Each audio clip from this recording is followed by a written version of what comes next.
नमस्कार, नमस्ते बिहार में राहुल ओझा आपके साथ। नमस्कार, मैं आपके साथ लक्ष्मी। और देखिए, बिहार में एसआईआर यानी विशेष गहन पुनरीक्षण के बाद निर्वाचन आयोग ने ड्राफ्ट मतदाता सूची जारी कर दिया है। 65,64,075 वोटर्स के नाम कट गए हैं। और इसके साथ साथ बता दें कि जिस तरीके से खबर सामने आ रही है और जो डेटा सामने आया है कि 22,34,501 वोटर्स मृत मिले हैं। तो आपको हम डेटा दिखा रहे हैं, ड्राफ्ट मतदाता सूची जो जारी की गई है उसके हिसाब से क्या हुआ है। तो 22,34,501 वोटर्स मृत मिले हैं। इसके साथ साथ 36,28,210 वोटर शिफ्टेड हो चुके हैं। एसआईआर के पहले चरण के बाद देखिए बिहार में ड्राफ्ट मतदाता सूची जारी कर दी गई है। राजनीतिक दलों को ड्राफ्ट की कॉपी सौंप दी गई है। ईसीआई की वेबसाइट पर मतदाता अपना नाम चेक कर सकते हैं। वहीं एसआईआर के मुद्दे पर अब सियासत भी तेज हो चुकी है। विपक्ष जहां निर्वाचन आयोग की प्रक्रिया पर सवाल खड़े कर रहा है, तो सत्ता पक्ष की ओर से पलटवार किया जा रहा है।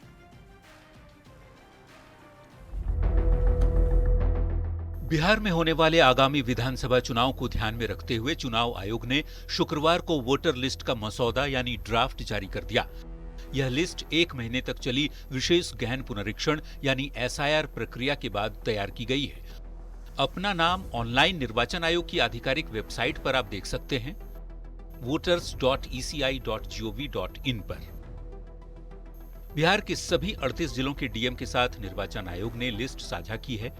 इसके साथ ही सभी राजनीतिक दलों को ड्राफ्ट की कॉपी भी सौंप दी गई है। निर्वाचन आयोग की लिंक पर क्लिक कर आप आसानी से अपनी जानकारी चेक कर सकते हैं। लिंक खोलने पर एक पेज खुलेगा जहां 4 अलग अलग ऑप्शंस दिए गए हैं। वहां आपको सबसे पहले राज्य में बिहार चुनना होगा, फिर अपने जिले और विधानसभा क्षेत्र का नाम सेलेक्ट करना होगा। मतदाता सूची पुनरीक्षण अभियान पर विपक्ष लगातार सवाल उठा रहा है। विपक्षी दलों का आरोप है कि जिन लोगों के पास दस्तावेज नहीं है उनका नाम लिस्ट में नहीं जोड़ा जा रहा, जिससे कई योग्य मतदाता बाहर हो जाएंगे। किस आधार पर आप कह रहे हैं कि यह डबल है, इसका नाम ट्रेसलेस है, क्या इसका आधार है? तो उन्होंने क्या जवाब दिया? कोई संतोष, उन्होंने कहा कि बीएलओ की जो रिपोर्ट किया उसके आधार पर कोई, हम लोगों ने कहा कि भाई कानूनी प्रावधान है कि किसी का नाम आप अगर मतदाता सूची से हटाते हैं तो उसको नोटिस करना है। तो इतने मतदाताओं का नाम आपने हटा दिया, किसी को नोटिस आपने नहीं किया, तो यह तो जो है कानून का खुला उल्लंघन है। विपक्ष के आरोप पर डिप्टी सीएम विजय सिन्हा ने पलटवार किया है। विजय सिन्हा ने विपक्ष पर संवैधानिक संस्थाओं के अपमान करने और जनता को भ्रमित करने का आरोप लगाया है। देखिए, एसआईआर बहाना है, संविधान का अपमान करना इनका निशाना है। ये संवैधानिक संस्था का अपमान करते हैं। जब माननीय न्यायालय एक बार नहीं 2 बार कह चुके कि हम नहीं रोक सकते, आपको कोई खामी कमी है, कोई आपत्ति है, वो उपलब्ध कराइए, हम उसको देखेंगे। फिर भी जनता को भ्रमित करने के लिए अपने हार का ठीकरा चुनाव आयोग पर फोड़ने का ये राजद कांग्रेस के लोग बहाना ढूंढ। बिहार से शुरू हुई एसआईआर की प्रक्रिया पूरे देश में लागू की जाएगी। बिहार चुनाव से पहले विशेष गहन पुनरीक्षण की पूरी प्रक्रिया पर विपक्ष सवाल उठा रहा है, जिस पर निर्वाचन आयोग की तरफ से पॉइंट टू पॉइंट जवाब भी दिया गया है। इसे पूरी तरह से पारदर्शी और नियम के अनुकूल प्रक्रिया बताया गया है। न्यूज 18 के लिए पटना से रवि एस नारायण के साथ ब्यूरो रिपोर्ट। लोकसभा में नेता प्रतिपक्ष राहुल गांधी ने निर्वाचन आयोग पर एटम बम फोड़ने की बात कही है, जिसे बीजेपी ने आतंकियों वाली मानसिकता बताया है। और इस बयान पर अब बवाल मच गया है। राहुल गांधी का विस्फोटक बयान, हमारे पास एटम बम है, इससे उड़ जाएगा, ये राहुल गांधी ने कहा। राहुल गांधी की आतंकी वाली मानसिकता है, ये बीजेपी कह रही है। जो हमें मिला है वो एटम बम।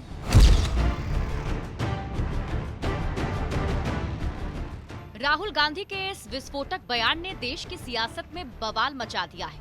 बिहार में जारी एसआईआर को लेकर कांग्रेस लगातार निर्वाचन आयोग पर हमलावर है। राहुल गांधी बार बार बीजेपी पर वोट चोरी का आरोप लगा रहे हैं।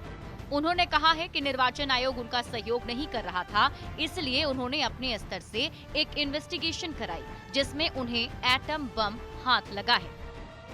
इलेक्शन कमीशन तो मदद नहीं कर रहा है, तो थोड़ी ग्रैन्युलैरिटी में जाना है, गहराई में जाना है। तो हमने अपना ही इन्वेस्टिगेशन करवाया, उसमें 6 महीने लगे और जो हमें मिला है वो एटम बॉम्ब है। मतलब एटम बॉम्ब है, फटेगा तो आप इलेक्शन कमीशन आपको दिखेगा नहीं हिंदुस्तान में। राहुल गांधी के इस बयान पर बीजेपी ने जोरदार पलटवार किया और कहा कि उनकी मानसिकता आतंकियों वाली है। यही इमरजेंसी का डीएनए है, ये ईसीआई का नहीं, ये ईएमआई का मामला है। Emergency mindset of Indira's grandson, ये इमरजेंसी मानसिकता को दिखाता है। कांग्रेस पार्टी इमरजेंसी मानसिकता से ग्रसित होकर आतंकियों की जबान बोल रही है। राहुल गांधी का आरोप है कि निर्वाचन आयोग विपक्ष का सहयोग नहीं कर रहा, पर आयोग ने एसआईआर के ड्राफ्ट की कॉपी कांग्रेस समेत सभी दलों को मुहैया करा दी है। शिकायत और आपत्ति का समय भी दिया गया है, पर इन सब के बावजूद जब राहुल गांधी ने एटम बम वाला बयान दिया तो बवाल तो मचना ही था। Bureau report, news 18। Rahul Gandhi के बयान को देखिए निर्वाचन आयोग ने खारिज कर दिया है। इलेक्शन कमीशन फैक्ट चेक में राहुल गांधी के बयान को खारिज किया। निर्वाचन आयोग ने बयान को भ्रामक बताया, तथ्यहीन बताया और धमकाने वाला बताया है। देखिए राहुल गांधी का बयान खारिज कर दिया गया है। आपको बता दें जिस तरीके से राहुल गांधी ने इलेक्शन कमीशन को लेकर के बयान दिए, अब उसी को लेकर के इलेक्शन कमीशन के द्वारा भी बयान जारी किया गया। साथ ही साथ राहुल गांधी के बयान को निर्वाचन आयोग ने खारिज कर दिया है और फैक्ट चेक में राहुल गांधी का बयान खारिज करते हुए आप देख सकते हैं यहाँ पर मिसलीडिंग इसे बताया गया है, भ्रामक बताया गया है, तथ्यहीन बताया गया है और धमकाने वाला बताया गया है। जिस तरीके से राहुल गांधी एटम बम की बात कर रहे हैं, जिस तरीके से उन्होंने कहा कि इलेक्शन कमीशन उड़ जाएगा, कहीं नहीं रहेगा। अब इसके बाद इलेक्शन कमीशन के द्वारा भी बयान जारी किया गया है राहुल गांधी के बयान देने के बाद, और ऐसे में राहुल गांधी का बयान खारिज कर दिया है इलेक्शन कमीशन ने। बिहार में एसआईआर को लेकर विपक्ष के सवाल उठाने पर बीजेपी सांसद राजीव प्रताप रूडी ने तंज कसा है। उन्होंने कहा कि निर्वाचन आयोग काफी अच्छा काम कर रहा है। अगर विपक्ष के नेता अदृश्य मतदाताओं के सहारे चुनाव मैदान में जाना चाहते हैं तो फिर सच में आश्चर्य है। हम लोग तो राजनीति में बहुत दिन से हैं, लेकिन अदृश्य मतदाताओं से लोग चुनाव जीते ऐसा हमने कभी नहीं राजनीतिक जीवन में देखा था। और जो प्रामाणिकता के साथ चुनाव आयोग ने दिया है कि लगभग 70 लाख मतदाता जिनका आता पता नहीं है, अगर उसके आधार पर वो चुनाव मैदान में जाना चाहते हैं तो सचमुच आश्चर्य है। आज तक उनकी जितनी जीत हुई है राहुल गांधी की, क्या वो विश्वास करते हैं कि अदृश्य मतदाताओं में उनकी जीत हुई है? चुनाव आयोग अच्छा काम कर रहा है। एसआईआर को लेकर निर्वाचन आयोग पर राहुल गांधी के आरोप पर केंद्रीय मंत्री जीतन राम मांझी ने भी तंज कसा है। मांझी ने कहा है कि जिन राज्यों में वो चुनाव जीतते हैं वहां सब ठीक है, जहां हार जाते हैं वहां शोर मचाते हैं। हार को लेकर हताशा में विपक्ष के नेता इस तरह के बयान दे रहे हैं। शोर मचावे शोर, इससे ट्रांसपेरेंट क्या हो सकता है? 20 लाख आदमी मर गए हैं, उनका नाम रहे, वो वोट देगा। 20 आदमी जिसका कोई ट्रेस नहीं है, 20 लाख, वो वोट देगा। यही वोट के चलते उन लोग आज इतना पावर में हैं और सोचते हैं कि हम क्या कहते हैं विरोधी दल के नेता बनते हैं, और ये अगर एक घट जाएगा ना तो उनका धरती जो है ना पैर का सब खिसक जाएगी। इसीलिए वो लोग हाई तौबा मचा रहे हैं। महागठबंधन के नेता बिहार में एक साथ रैली करेंगे जिसमें तेजस्वी यादव और राहुल गांधी शामिल होंगे। इसको लेकर आरएलएम सांसद उपेंद्र कुशवाहा ने विपक्ष पर तंज कसा और कहा कि चुनाव के दौरान सभी पार्टियां रैली करेंगी, लेकिन इससे जनता पर कोई खास असर नहीं पड़ेगा। उन्होंने इस बार फिर एनडीए की सरकार बनने का दावा किया। राहुल गांधी के चुनाव आयोग पर आरोपों को लेकर उन्होंने विपक्ष को कंगाल बताया। देखिए, अब रैली करने वाले हैं तो चुनाव का समय है, सभी पार्टी के लोग रैली करेंगे। विपक्ष की जो पार्टियां हैं उनकी ओर से रैली करने की बात हो रही थी, इसमें कोई अस्वाभाविक बात तो है नहीं, लेकिन इस तरह की बीच में जाएंगे कह रहे हैं। हम बता रहे हैं कि इस तरह की रैली या लोगों की यात्रा जनता के बीच हो, उससे कोई फर्क नहीं पड़ेगा। कुछ भी कोशिश कर लें, इस बार फिर से एनडीए की सरकार ही बिहार में आएगी, इसलिए कि जनता चाहती है। तो जनता जो चाहती है वही होगा। बिहार सरकार के मंत्री अशोक चौधरी एक दिवसीय दौरे पर वैशाली पहुंचे। हाजीपुर के अनजानपीर चौक पर जेडीयू कार्यकर्ताओं ने उनका भव्य स्वागत किया और इस दौरान उन्होंने तेजस्वी यादव के घोटाले संबंधित बयान पर तंज कसा। चौधरी ने कहा कि तेजस्वी पढ़ते लिखते कम है, इसीलिए यूटिलाइजेशन और घोटाले में फर्क नहीं समझते हैं। साथ ही अपराधियों द्वारा सरकार चलाने की बात पर भी मंत्री अशोक चौधरी ने पलटवार किया है। घोटाला जो समझ में नहीं है, पढ़ते लिखते कम है ना।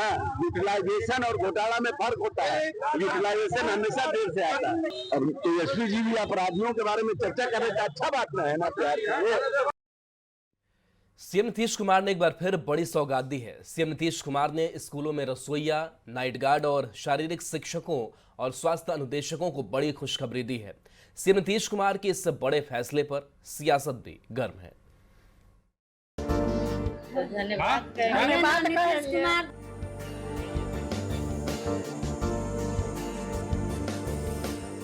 मुजफ्फरपुर के दामोदरपुर माध्यमिक विद्यालय की ये रसोइयां मुख्यमंत्री नीतीश कुमार को हाथ जोड़कर धन्यवाद कर रही हैं, क्योंकि अब इनका वेतन 2 गुना हो गया। अपने खर्चे के लिए अब इन्हें अपने पति या बेटों का मुंह नहीं ताकना पड़ेगा। बहुत खुश है। बहुत खुश हैं जी सर। 3300 रुपया का महीना अब मिलेगा। बहुत खुश है, उनको धन्यवाद कर रहे हैं नीतीश कुमार के। सरकार के इस फैसले से खुश हैं आप लोग? बहुत खुश है सर। इनकी तरह बिहार के सैकड़ों रसोइये और नाइट गार्ड के चेहरे खुशी से खिलखिला रहे हैं। मुख्यमंत्री नीतीश कुमार ने सुबह सुबह एक्स पर पोस्ट किया और बिहार वासियों के लिए कई सौगात का ऐलान कर दिया। रसोइया और रात्रि प्रहरी के मानदेय में वृद्धि। रसोइये का मानदेय 1650 रुपये से बढ़कर अब 3300 रुपये हो गया। रात्रि प्रहरी का मानदेय 5000 से अब 10,000 रुपये हो गया। शारीरिक शिक्षकों और स्वास्थ्य अनुदेशकों का मानदेय 8,000 से बढ़कर सीधा 16,000 रुपये हो गया, जबकि शिक्षा का बजट भी बढ़कर 77,690 करोड़ रुपये हो गया। सीएम नीतीश की इस घोषणा पर सियासत भी शुरू हो गई है। स्वास्थ्य अनुदेशक हो, रात्रि प्रहरी, रसोइया, सबका मानदेय बढ़ाने नीतीश कुमार जी का काम बोलता है। वो कहते नहीं है, करके दिखाते। ये क्या है, 8,000 से 16,000 कर दिया। एक बार फिर उनके साथ बड़ा धोखा कर दिया है नीतीश कुमार ने।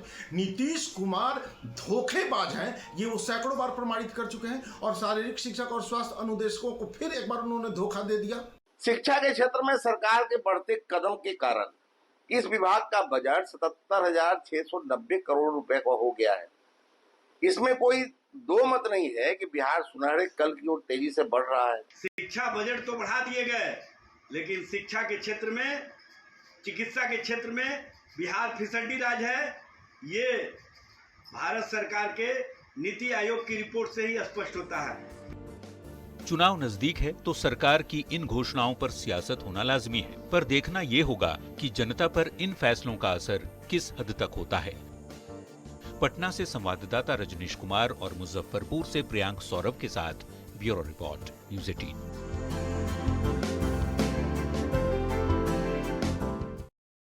बिहार पुलिस अपराधियों के खिलाफ तगड़े एक्शन ले रही है। अपराधियों को पुलिस बख्शने के मूड में नहीं है। अगर बिहार में अपराध करोगे तो बख्शे नहीं जाओगे।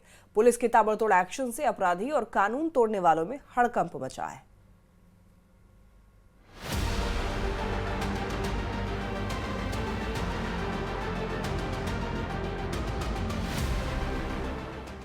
बिहार में पुलिस बड़े बड़े एक्शन ले रही है। अगर अपराध करोगे तो अब बख्शे नहीं जाओगे। मर्डर करोगे तो तुरंत दबोच लिए जाओगे। अगर पत्थरबाजी करोगे तो सलाखों के पीछे भेज दिए जाओगे।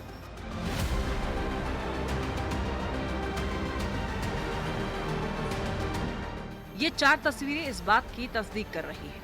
पहली तस्वीर मुजफ्फरपुर से है, जहां मीनापुर गांव में मस्जिद से पत्थरबाजी मामले में पुलिस ने 200 अज्ञात लोगों के खिलाफ केस दर्ज कर 5 आरोपी को गिरफ्तार कर लिया। दूसरी तस्वीर भागलपुर से है, जहां 3 टंगा हत्याकांड के आरोपी को पुलिस ने महज 2 घंटे के भीतर गिरफ्तार कर लिया। तीसरी तस्वीर है मुंगेर की, जहां आर्म्स एक्ट के मामले में एक्शन शुरू हो गया। वहीं चौथी तस्वीर रोहतास से है, जहां थाने में घुसकर उत्पात मचाने के मामले में पुलिस ने 40 आरोपियों को गिरफ्तार कर लिया। मुजफ्फरपुर के मीनापुर में धार्मिक जुलूस पर हुए पत्थरबाजी मामले में पुलिस ने बड़ा एक्शन लिया है। पुलिस ने 29 नामजद और 200 अज्ञात के खिलाफ केस दर्ज कर लिया है। पुलिस ने मुखिया पति मोहम्मद इसरार समेत 5 आरोपी को दबोच लिया। 29 लोगों का वीडियोग्राफी देख करके पहचान करके 29 लोगों के ऊपर प्राथमिकी और 200 लगभग अज्ञात लोगों के ऊपर प्राथमिकी दर्ज की गई है। उसमें से 5 लोगों की गिरफ्तारी की गई है, जिसमें एक मुखिया पति है, उनकी भी गिरफ्तारी की गई है। भागलपुर के नवगछिया में पुलिस ने बड़ी कार्रवाई की है। गोपालपुर थाना क्षेत्र के तीनटंगा हत्याकांड में आरोपी प्रकाश मंडल को घटना के महज 2 घंटे के अंदर ही गिरफ्तार कर लिया है। पुलिस ने घटना में इस्तेमाल किए गए हथियार भी बरामद कर लिए। महज घटना के 2 घंटे के बाद जो मुख्य आरोपी था प्रकाश मंडल, तीनटंगा करारी का ही रहने वाला, थाना गोपालपुर को तीनटंगा के दियारा से गिरफ्तार किया गया और जो घटना में उसने अवैध कट्टे का इस्तेमाल किया था उसको भी बरामद किया गया है। मुंगेर में भी पुलिस ने आर्म्स एक्ट मामले में कार्रवाई तेज कर दी है। चुनाव से पहले मुंगेर पुलिस ने अवैध हथियार मामलों पर सख्ती बढ़ा दी है। जिले में 150 आर्म्स एक्ट मामलों में स्पीडी ट्रायल की प्रक्रिया तेज कर दी गई है। करीब 400 से ज्यादा हथियार तस्करों, खरीदारों और निर्माताओं को सजा दिलाने की तैयारी है।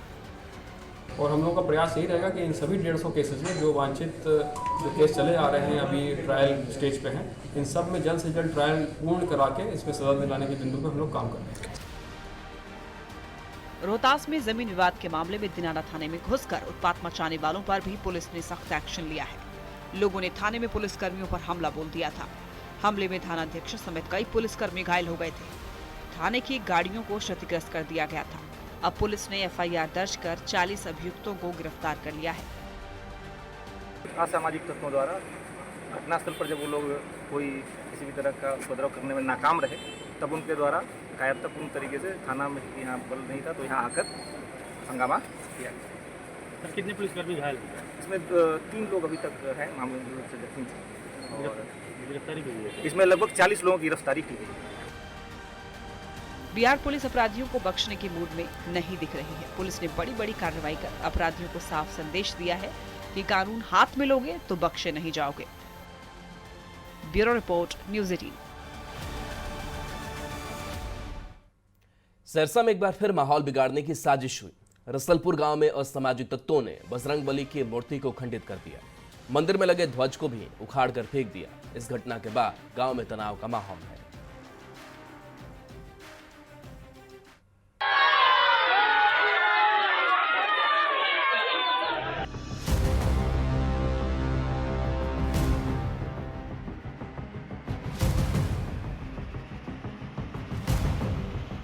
हंगामा और बवाल की ये तस्वीरें सहरसा के रसलपुर गांव की है, जहां एक बार फिर माहौल बिगाड़ने की कोशिश हुई। बनवा इटहरी थाना क्षेत्र के रसलपुर गांव में असामाजिक तत्वों ने बजरंगबली की मूर्ति को खंडित किया। मंदिर में लगे ध्वज को भी तोड़ दिया। जैसे ही इसकी खबर गांव के लोगों को लगी, मौके पर भारी भीड़ जुट गई। भगवान की प्रतिमा तोड़े जाने के बाद लोग आक्रोशित हो गए। हंगामा और बवाल के बाद मौके पर 4 थानों की पुलिस भी पहुंच गई। बजरंगबली की मूर्ति तोड़े जाने के बाद लोगों का गुस्सा फूट पड़ा। लोगों ने तत्काल दोषियों पर कार्रवाई की मांग की। घटना हुआ यही घटना हुआ। हम लोग जब सुबह उठे, देखे कि रसलपुर में मंत्री मेरे घर के बगल में बजरंगबली का मंदिर है जो कि टूटा हुआ पाया गया। तो प्रशासन को सरपंच साहब के थ्रू फोन गया है, प्रशासन आया है अभी। तो हम लोग यही चाहते हैं प्रशासन से कि जो हकीकत में जो ये घटना किया है उसको पकड़ा जाए। घटना हमारे यहाँ आज तक ऐसा नहीं हुआ था। हमारे यहाँ जो आज की रात में जो स्थिति हुआ है, हमारे यहाँ 3-4 जगह का बजरंगबली सरस्वती स्थान का ध्वजा उखाड़ करके फेंक दिया। इस सामने आप देख रहे हैं बजरंगबली जो है इसको तोड़ डाला है। इसके पीछे हमारा बजरंगबली है, इसको तोड़ डाला है। और प्रशासन यहाँ आकर के गुड़ मिट्टी लगा रहा है हमारे पास। बिहार में मंदिर में मूर्ति तोड़े जाने की ये घटना पहली बार नहीं, बार बार मंदिरों पर हमले और भगवान की मूर्ति को खंडित करने की घटनाएं सामने आ रही हैं। बड़ा सवाल ये है कि आखिर ये कोई बड़ी साजिश तो नहीं? बिहार में माहौल बिगाड़ने की साजिश कौन कर रहा है?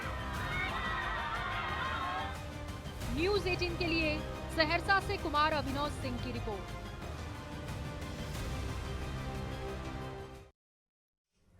और यहाँ वक्त एक छोटे से ब्रेक के लिए। आप देखते रहिए न्यूज़ 18 बिहार झारखंड।